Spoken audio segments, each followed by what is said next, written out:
আমাদের বঞ্চনার বিরুদ্ধে আমরা শক্তিশালী করছি। আমাদের টি গার্ডেনে অধিকাংশ চা বাগান বন্ধ, চা বাগানের জমি প্রমোটারদের হাতে রিসোর্ট করার জন্য কলকাতার ঘনিষ্ঠ লোকদের দিচ্ছে।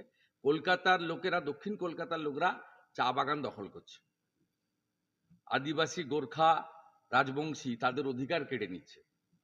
আমরা চা বাগানে আমাদের মূলবাসীদের জন্য লড়াই করব এবং এখান থেকে 10,000-এর বেশি চা শ্রমিক আসামে গেছে চা বাগানে কাজ করতে মমতা ব্যানার্জির জন্য।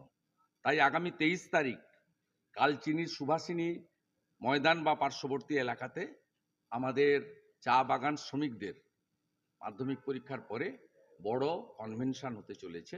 তার প্রস্তুতিতেই আজকে মিটিংয়ে মাননীয় এমএলএ বিশাল লামা, মাননীয় এমএলএ মনোজ ওরাও, মাননীয় এমএলএ পুনা ভাংরা, মাননীয় এমপি মনোজ টিগ্গা ছিল, ফ্লাইটের টাইম হওয়ার জন্য প্রথমে বেরিয়ে গেছেন।